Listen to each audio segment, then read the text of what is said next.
Too big. Just sit tight, the Korean Mafia said calm to the black woman right before she realized what was under her. The neon lights of Busan blurred into streaks as Amara ran, her heels clicking wildly against the wet harbor pavement. The night smelled of diesel, ocean salt, and trouble, the kind you only realized too late you'd walked into. She didn't belong here. She wasn't even supposed to still be out. All she did was take a wrong turn behind a nightclub. Now 3 men were chasing her, yelling in a language she didn't understand but instinct told her. Run. Her breath came fast, fogging in the cold night air. She hugged her purse to her chest and darted into the nearest open space, an old warehouse with flickering lights and shadows that moved like ghosts. She skidded inside. The moment she stepped in, everything went silent. Too silent. No wind. No footsteps. Just a presence. A dangerous one. And then, she crashed into something solid. Someone. A hand shot out fast, steadying her by the waist before she could fall backward. His touch was firm, warm, and unnervingly confident. Amara looked up. A man stood in front of her, tall, immaculate, terrifying in his stillness. A fitted black shirt hugged his broad shoulders, sleeves rolled up to reveal veins and a tattoo along his arm. His jawline was sharp enough to cut glass, his eyes a cold silver that saw through her, into her, around her. Kang Jae-won. Even she, a foreigner, recognized the name. The quiet one. The strategist. The Mafia's calm storm. She didn't have time to speak. Her knees buckled from exhaustion and she lost her balance. Falling. He reached for her. But instead of landing in his arms, she dropped backward onto something hard and metallic behind him, the impact rattling through her spine. Her hands slapped down on cold steel. Jae-won glanced over his shoulder at her, his brow lifting slightly. And in a calm, low voice that made her pulse jump, he said, "Too big, just sit tight." Confused, she shifted, feeling the massive rectangular shape beneath her. What am I sitting on?" His answer was a quiet, controlled sigh, the kind of sound predators make when they accept the inevitable. "A crate," he said. But not just any crate. Before she could ask what he meant, the warehouse door slammed open behind her. The same men who chased her rushed in, weapons drawn.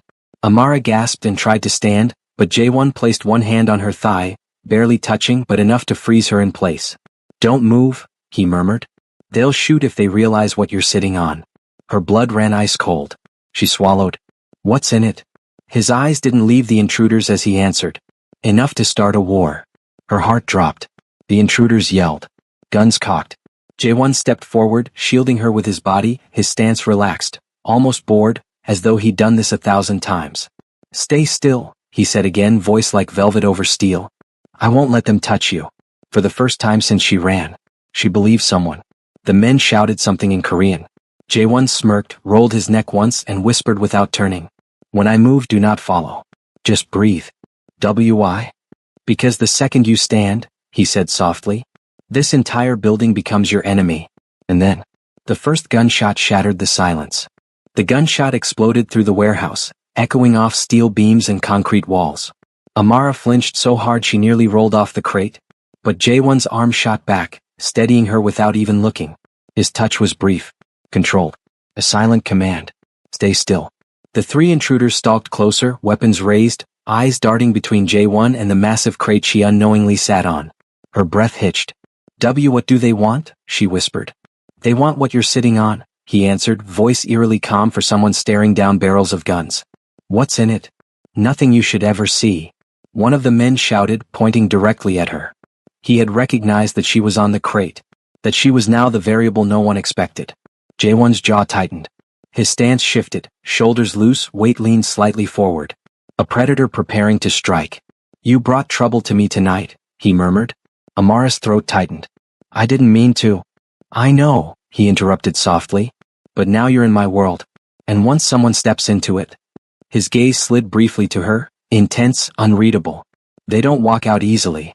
Before she could ask what that meant, the intruders fired. Jae-won moved first. A blur of motion. A twist. A strike.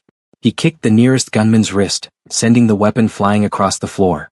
The other 2 scrambled, shouting orders, but Jae-won had already grabbed Amara's arm and pulled her off the crate in one smooth motion. Her body collided with his chest, his warmth, his heartbeat steady even as violence erupted around them. "Come," he said, gripping her hand tightly.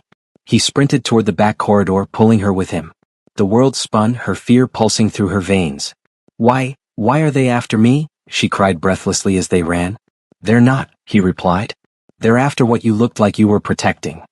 But I wasn't protecting anything. You were sitting on their prize. That's enough. Gunshots cracked behind them, bullets sparking against steel beams. Amara shrieked as one ricocheted near her ankle. Without hesitation, J1 swept her behind him, shielding her body completely, absorbing the danger as if it meant nothing. Her heart hammered. His body was rigid against hers, hot and unyielding.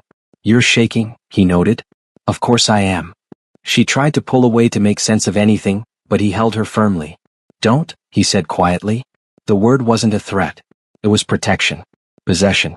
Reassurance. I've got you, he murmured. Just stay behind me. They reached the end of the corridor.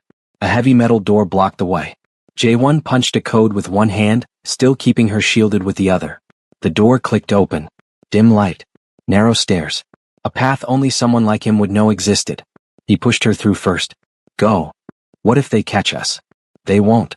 Not tonight. She stared at him, breathless and terrified. But why are you helping me? I'm a stranger. J1's eyes locked onto hers with a depth that made her knees weaken. You're a stranger now, he said, voice low. But you won't stay one. Her heart skipped. Why not? Because I just risked my life for you. That means you're mine to protect until this ends. Her lips parted, stunned. He leaned closer, his breath warm against her cheek. And trust me, he whispered, it hasn't even begun. He pulled her down the stairs as the door slammed shut behind them, locking the danger out and locking her fate deeper inside his world. The hidden stairwell rattled as they rushed down. Water dripped from rusted pipes overhead. The air grew colder, tighter, more secret with every step. Amara's legs trembled, her breath uneven. This night felt like a nightmare she couldn't wake from. But the man pulling her through the darkness. He was the only thing keeping her upright. When they reached the bottom of the stairs, J1 slowed, placing one steady hand at the small of her back. Careful, he murmured. She didn't expect the warmth of his palm. Or how grounded it made her feel. They emerged into a dim tunnel that smelled of metal and old seawater. It led to a service exit just outside the docks. Amara stumbled, her heel caught on a crack in the pavement. J1 moved instantly. His arm wrapped around her waist, pulling her flush against him before she could fall. Her hands landed on his chest, feeling the hard rise and fall of his breathing. For a heartbeat, neither moved. He looked down at her, his silver eyes shadowed by the faint glow of the exit sign above them. He wasn't even out of breath. Not a single tremor of panic touched his features. You okay? He asked softly. She swallowed. I don't know. You're safe, he said. His tone wasn't soothing. It was certainty. A promise. A command. But his arm didn't leave her waist. Not right away. It lingered, as if he didn't trust her legs yet. Or himself. Only when footsteps echoed behind them, the intruders, did he gently release her. Stay close. Do not let go of my hand again. He laced his fingers with hers before she could answer, guiding her through the shadows. They pushed through a back door that led straight outside to the loading docks. The cold night air slapped her skin, but J1 tightened his grip, shielding her from the wind as if he could block the whole world with his body. A sleek black motorcycle stood parked under a flickering lamp. She stared at it, stunned. That's yours. He smirked faintly. It's fast. And loud enough to warn anyone who tries following. Then her eyes dropped to the object strapped behind the seat. The smaller version of the same type of metal crate she had fallen onto earlier. Her heart dropped. That's what was under me, she whispered. His face shifted into something unreadable. A mixture of frustration, and something close to protectiveness. That crate, he said quietly, holds items men would kill to control. And tonight. He stepped closer, brushing a stray curl from her cheek. They saw you on it. So now they think you have access to what's inside. She sucked in a sharp breath. So I'm their target? For now. His voice dropped lower, gentler. But you're under my protection. That makes you untouchable. Amara shook her head. No, this isn't my fight. I don't belong in. J1's hand cupped the back of her neck, tilting her head gently so she'd look him in the eyes. You didn't choose this, he said. And you don't have to be strong right now. Her breath hitched. His thumb brushed her jaw in a barely there touch, almost reverent, almost careful. But you do have to trust me. Their faces were close. Too close. Close enough that she could feel the warmth of his breath mixing with hers. Can you? He asked. Her lips parted. She didn't trust this world. She didn't trust the danger. But this man. This terrifying, calm, unreadable man. She nodded before she even realized she had. Good, he murmured. He reached for a second helmet, brushed a smudge of dust from it, and placed it gently onto her head. You're coming with me, he said, not as a threat but as a vow. He swung one leg over the motorcycle, then held out his hand. Sit behind me. Her heart pounded as she climbed on, wrapping her arms around him. He reached back briefly, adjusting her grip, pulling her closer until her chest was pressed firmly against his back. Hold tight, he said. His voice was deeper now, rougher. I don't plan on losing you tonight. The engine roared to life. And with her arms around him, her heart synced with his, steady, unshaken, as they sped into the night. The motorcycle stopped in front of a towering glass building overlooking the city, a penthouse disguised as a fortress. Amara stepped off, legs trembling from adrenaline, and from holding onto him so tightly. J1 removed his helmet, shaking out his hair. He didn't look at her first. He scanned the area, rooftops, alleys, reflections in car windows, before nodding once. Inside. Quickly. His tone was low, careful. He wasn't commanding her out of arrogance. He was protecting her. She followed him through sliding doors into a private elevator. The moment they were enclosed in the rising box of steel and silence, the air grew thick. Amara clutched her hands together. Her pulse hadn't slowed once since she met him. He didn't look at her yet, but she felt him. The calm. The intensity. The danger that had wrapped itself around her like a second skin. Only when the elevator reached the top floor did he finally turn to her. You're safe now, he said quietly. But his eyes. They said he wasn't entirely convinced. The penthouse. The doors slid open to a breathtaking space. Floor-to-ceiling windows, moonlight pouring in, shadows stretching across marble floors. Dark furniture. Soft lamps. A silent grand piano in the corner. It looked like power lived here. And loneliness. J1 walked in first, loosening the top button of his shirt. He didn't turn on all the lights, only one near the window, leaving most of the penthouse in warm shadows. Sit, he said, gesturing toward a low sofa. Amara crossed her arms. I'm not a hostage. His jaw twitched, the smallest sign of irritation. You're not, he said firmly. You're a civilian who fell into a situation men die over every day. Her voice shook. I didn't ask for.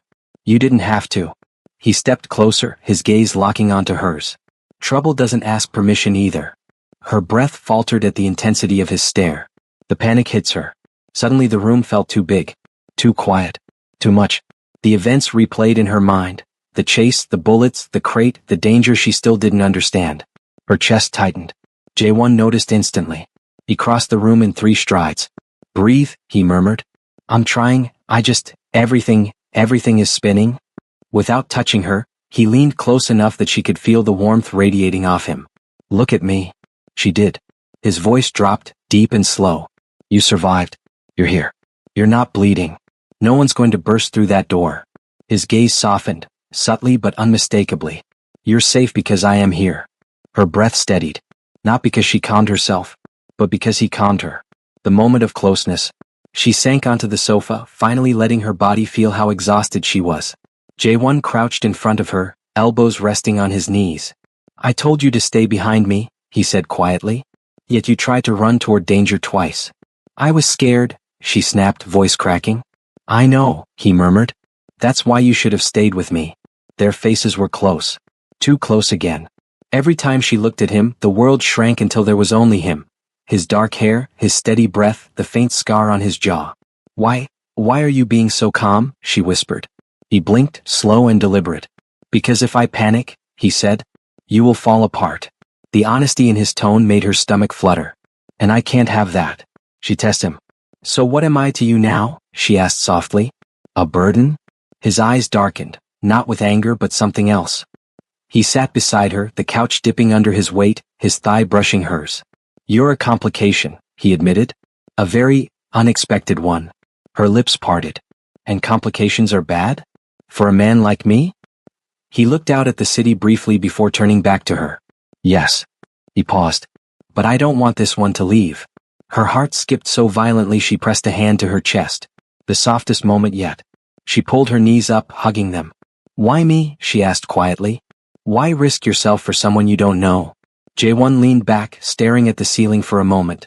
When he looked at her again, all the steel in his expression melted into something unsettlingly real. Because when I grabbed your hand, he said slowly, you didn't scream. You didn't freeze. You didn't push me away. He reached up, brushing a loose curl behind her ear, careful, gentle, slow. You trusted me. A beat. And I felt it. Her breath caught. And now, she whispered. His thumb lingered at her jaw, barely touching. Now, he said, voice hushed and honest. I can't walk away from that. The room grew impossibly quiet. He was close enough for her to feel each inhale against her shoulder. Close enough for her to realize that beneath the cold exterior, something warm was calling to her. The hours slipped by intense, moonlit silence. Amara sat curled on the sofa, staring out at the glowing skyline. Jaewon stood near the window, one hand tucked into his pocket, the other lightly touching his lip as he thought. He hadn't spoken in a while. He just watched the city like he was waiting for it to betray him. She felt the distance between them. Not physical, emotional. He was close enough to touch but miles away in his mind. Finally, Amara shifted. I heard you, she murmured quietly. His eyes flickered toward her but he said nothing. I heard you arguing with someone on the phone, earlier. His jaw tightened almost imperceptibly. Eavesdropping isn't safe, he replied. It was impossible not to hear, she shot back. You said they would hunt me. You said I was involved now. A muscle flexed in his cheek, that same subtle tell she'd begun to recognize as frustration he never let show. You shouldn't worry about that. How can you expect me not to? She whispered. Silence. And then, I'm trying to keep you alive, he said quietly. Isn't that enough? No, she said, standing. Not when I don't understand what's happening. He turned fully toward her. For once, that cold, controlled mask slipped. Just a little. His lieutenant arrives. The elevator suddenly hummed. Jaewon's posture snapped straight. Stay behind me, he whispered. The doors slid open and a man stepped out, tall, sharp-eyed, wearing a tactical jacket. Jaewon relaxed by a fraction. Hyun-suk, he greeted. The lieutenant looked Amara over with a mixture of curiosity and concern.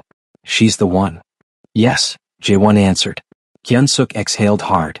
You know what this means. Once they think she's tied to the crate, they'll assume she's leverage. Amara froze. Leverage? Hyun-suk lowered his voice, clearly not enough. They'll try to grab her to control you. Amara felt her stomach twist. He wasn't just saying she was in danger. He was saying she was now a weapon in a war she didn't understand. Jaewon's glare cut the air like a blade. Say another word, he growled, and you won't be leaving this penthouse tonight. Hyun-suk dipped his head. My mistake. But before he left, he shot Jaewon a grim glance. You're breaking your own rule, he murmured. The elevator doors closed. The confrontation. Amara wrapped her arms around herself. Your own rule? She whispered. He didn't answer. Jaewon. He looked at her then, completely, fully. Tension rippled between them. What rule? She demanded. He walked toward her slowly. Measured. Careful. Like he was approaching a wounded animal, or someone he couldn't bear to push away. To never get involved with civilians, he said quietly. To never let my personal life interfere with business. He paused. To never care. Her heart jumped. And now? She asked softly. He looked away. The silence was thick. The secret breaks free. If they think you matter to me, he finally said, they'll come harder. Faster. Without mercy. The words landed between them like a strike. Matter to you? She echoed. His eyes lifted back to hers. Serious. Honest. Unprotected. You do, he confessed. Her breath caught. For a second her pulse drowned out the city noise. And that's the problem, he added. No, she whispered, stepping closer. It's only a problem if you keep pretending you don't feel anything. He stiffened, the truth hitting deeper than she expected. She continued softly. You risked your life for me. You brought me here. You're standing between me and men with guns. That's not indifference. He didn't deny it. He couldn't. Instead, he leaned in slightly, not touching her, but close enough that her skin tingled from the proximity. You don't understand what it means, he murmured. To matter to a man like me. Then explain it, she said. He cupped her face gently as if afraid she'd break. His thumb brushed her cheekbone, soft, slow, breath-stealing. It means I will burn down cities, he whispered, to keep you breathing. Her lips parted. His forehead lowered to hers, just barely touching. It means, he continued, voice trembling with feeling he didn't want to admit, there is nothing I won't do, nothing I won't destroy, for you. Her heart pounded so loud she was sure he could hear it. Jaewon, she breathed. But he stepped back suddenly, ripping himself out of the moment as if it scared him. Get some rest, he whispered. We'll talk in the morning. He walked past her, shoulders rigid, trying to rebuild the calm wall she'd cracked open without trying. As he disappeared down the hallway, she touched her cheek where his hand had been. Warm. Steady. Dangerous. She realized something then. He wasn't just protecting her. He was protecting himself from what he felt for her. Rain hammered the city like a warning. Inside the penthouse, the world felt disturbingly calm, the kind of silence that always arrives just before something breaks. Amara had been half asleep on the couch, wrapped in a blanket J1 had found for her. Moonlight smeared across the floor, the skyline glittered, indifferent. For a short, hollow moment she allowed herself to believe they were safe. Then the first explosion ripped the illusion apart. Glass shattered and a shockwave rolled through the apartment. Lamps toppled. The piano's notes died in the chaos. Alarms screamed somewhere below. The city answered with distant sirens, but here the danger felt immediate. Footsteps pounding up the stairs shouted Korean commands, the metallic bark of weapons. J1 was already on his feet. Stay low, he snapped. No tremor in his voice, only the steel she'd seen before. But now it was threaded with urgent fear. He pulled Amara down behind the sofa before she could bolt. The world narrowed to the smell of smoke and the taste of iron. They heard the door give. Men flooded into the penthouse, masked and precise, professionals who knew exactly what they were looking for. Under me, J1 ordered, pressing himself over her body. His chest was solid and hot against her back. His arm hooked around her, anchoring her in place. The motion was protective and automatic, a shield. Do not move, he breathed into her hair. Bullets hammered into furniture a few feet away. Splinters flew. One round sliced into the marble by the sofa with a sound like thunder. A lamp exploded, showering warm glass across the room. Amara's hands clung to J1's shirt until her knuckles hurt. He didn't panic. He didn't shout. He breathed with a terrifying calm, an oceanic stillness beneath devastating waves. Every muscle in him was wired for movement, but he refused to let the danger show her in a way that would break her. Footsteps approached closer. A shadow crossed the doorway, a silhouette bent to search the room. J1's fingers tightened on her waist, then slid to her face, tilting it up with a gentleness that contradicted the violence around them. Amara, he said, barely more than a whisper. Look at me. She forced her eyes upward to his.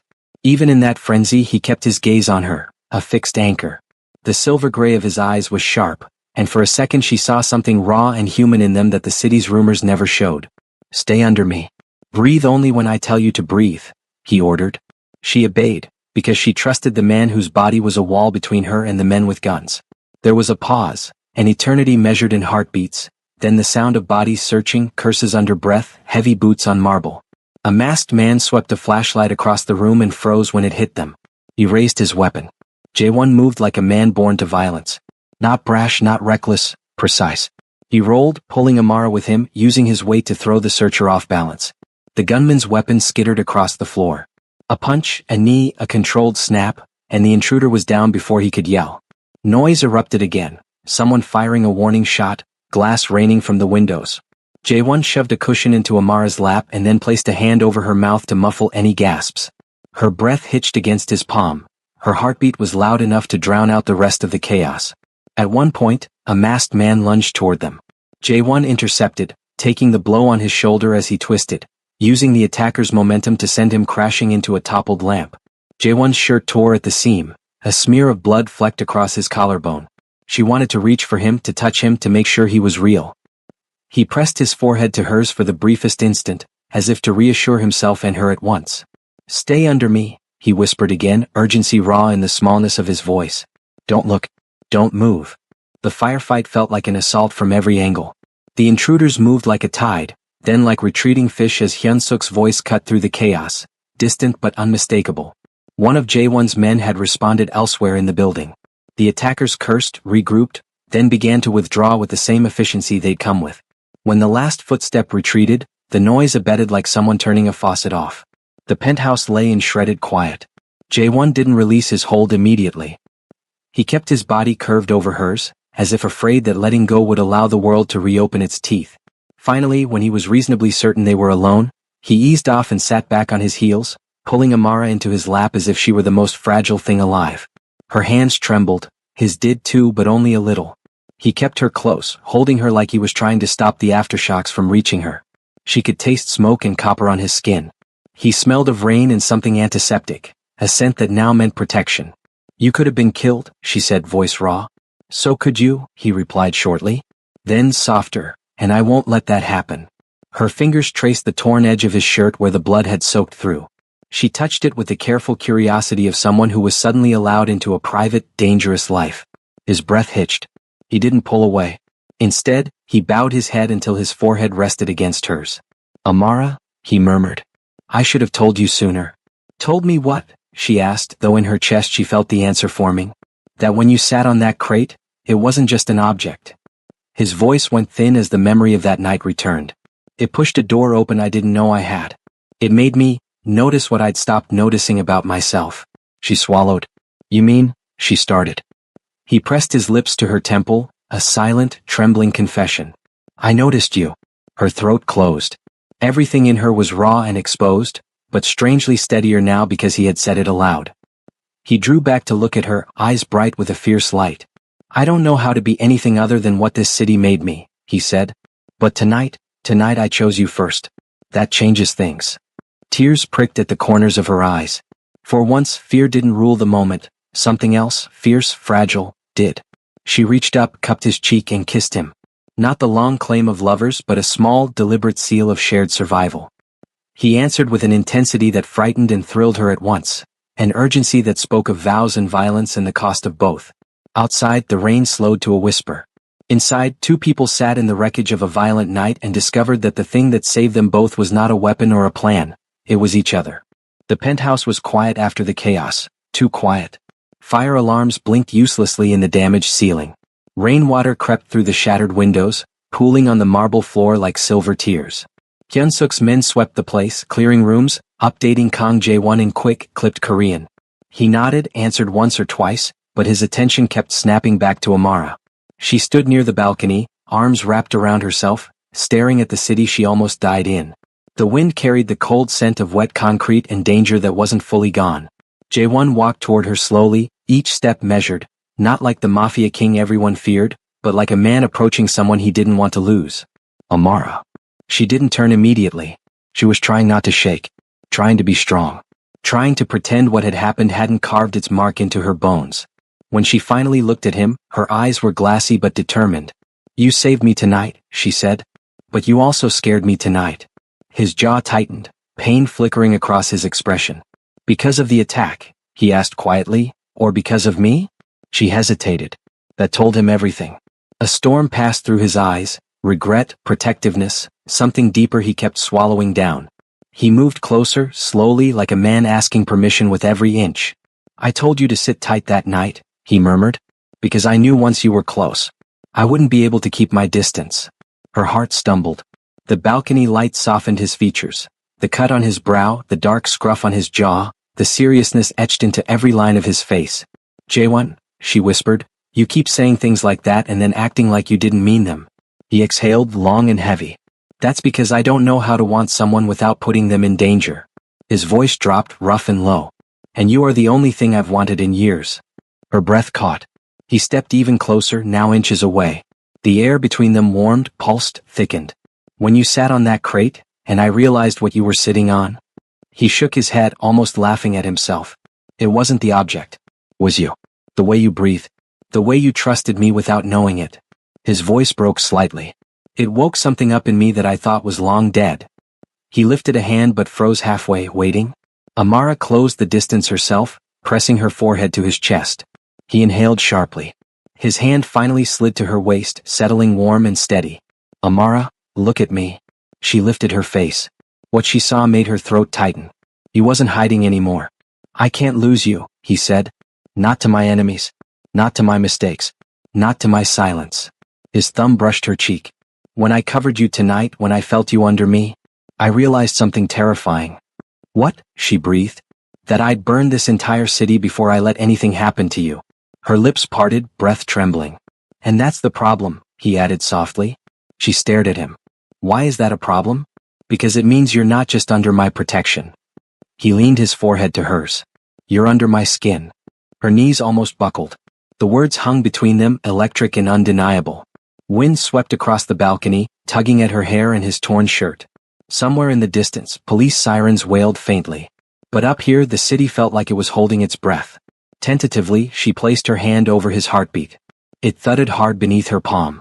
"Jae-won," she whispered, "I'm scared too." But not of you. Her voice softened. I'm scared of how much I'm starting to feel. His eyes flickered, shock, relief, hunger, restraint, all fighting inside him. Slowly. Deliberately. He pulled her closer until she fit against him. You feel it too, he whispered. I do. His breath hitched. Her fingers curled into his shirt. And something in him finally snapped, not in violence but in surrender. He cupped her face with both hands, lowered his forehead to hers, and let out the softest, most broken confession. Then don't run from me. I wasn't planning to, she whispered. The tension between them finally dissolved, not in fire but in warmth. He kissed her forehead first, then the corner of her cheek, then her jaw. Slow, reverent touches, the kind a man gives when he's scared it might be the only time he gets to show what he feels.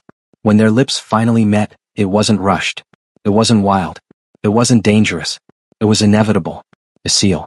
A promise. A surrender. The city lights flickered below them as if bowing to a new truth. When they pulled apart, Amara whispered, So what happens now? Kang Jae-won rested a hand against her spine and answered with the quiet certainty of a man who had finally stopped fighting his heart. Now, you stay close. His lips brushed her temple. And I protect what's mine.